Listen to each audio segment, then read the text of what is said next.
A lot about this movie. It's a pleasure to welcome him for the first time on our show. Here's Dwight Yoakam.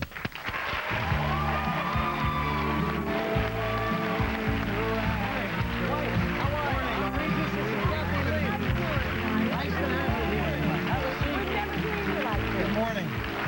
It's a new Dwight Yoakam without the hat. We're so used to seeing these the country singers in their hats, you know. Well, you can't sing without your hat, I understand, but you don't act with it. Is that true? Not in this movie. And I've worn a hat in a couple of other things I've done. I did a film, Roswell, where I played a rancher if it was, appropriate in the role. All of a sudden, you're getting great reviews for your acting ability here. Well, knock wood. Yeah. I mean, this was a great opportunity. The writer and director, Billy Bob Thornton, is tremendously talented. Oh my gosh, and I was extremely, you saw him in the lead role as Carl.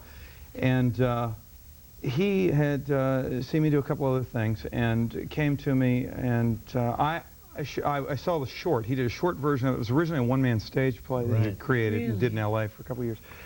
And as the character Carl, telling that monologue, you know, at the beginning of the film where it discusses what happened to him. And he said, I've got this character. He says, he is the antagonist.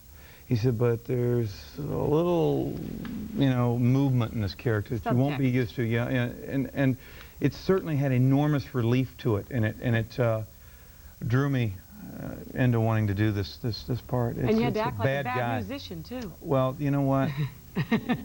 It's not hard to play bad. That wasn't tough. But there was one line in a Variety review that really caught my eye. I've repeated, I wrote it down here. In a business full of singers who think they can act and actors who think they can sing, it's refreshing to find one who can do it both very well. That's what I said. That's a great line, isn't it? Yeah. We're going to come back and talk with Dwight and show you a clip from this movie in a moment.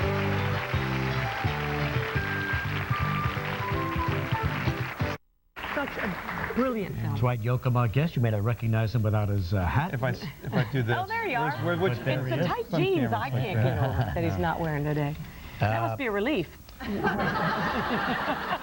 How tight are they, Dwight? They're so tight that, they're just off the rack, those jeans. They're not tightened or anything else. They're not made for high notes. Just old Levi's, and they're not made for high notes. Because I feel like buying myself a pair of tight jeans. A guy like me should be seen. The tighter the better for a guy like me. Maybe that next role you're in. What was the thing you did? You did District Attorney on Life's Work. Yes. Yeah. Yes. Great. In fact, Martin Scorsese is on the phone right now. Excuse me, he might well be after he sees this. All right. You lost out on that Notre Dame coaching job, so. Did you see that game? You were out there, weren't you, on the coast? I was there, but I didn't watch the game. It saved John Robinson's job, but the man lost 6 games. He beat Notre Dame. He keeps his job. See, that's what it means to beat Notre Dame. I was still in mourning over Ohio State's loss to Michigan. How about that? Why do they lose every year to Michigan? Well, never mind. That's another whole topic. I guess we won't be seeing a clip from the movie. We better go back. But you played at Ohio State, right? How about we go see a little clip from that In and Out. It's a great movie, and people would probably... All right, here we go. Sling Blade, all right? Now, it's kind of a difficult movie to explain. We don't need to, I don't think. All right, fine.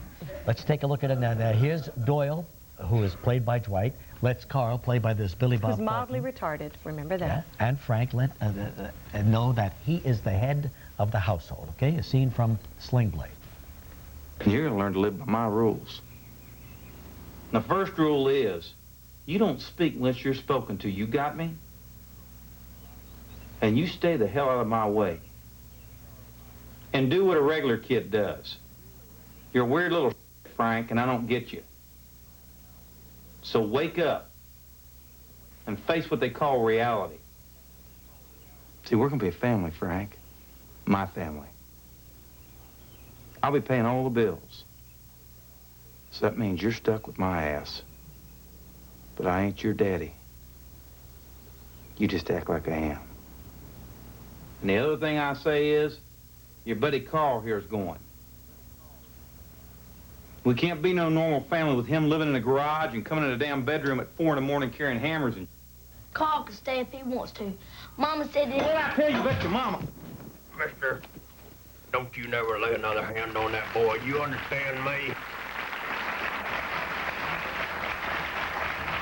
Wow. It's really such a powerful film. It has so many different and again, it's an enormous debt of gratitude on my part and on the part of the entire cast is owed to Billy Bob Thornton for allowing us to participate in something that was so profoundly heartfelt. And as you and I were saying off camera, this story deals with the subject of family violence in a way that I think is graphically real and honest. Yeah. Not glamorized and not over dramatized to the point that it leaves reality. So there's not a cliche. No, that's the vernacular of the South that he's involved in. The way he writes is so honest and avoids any cliche. Yeah. Lucas Black is the little boy is everybody's Frank, so good. and he's and John Ritter's amazing. All right, they're talking about a possible nomination for Dwight Yoakam here. Good luck to you, Dwight. It'll be opening in February.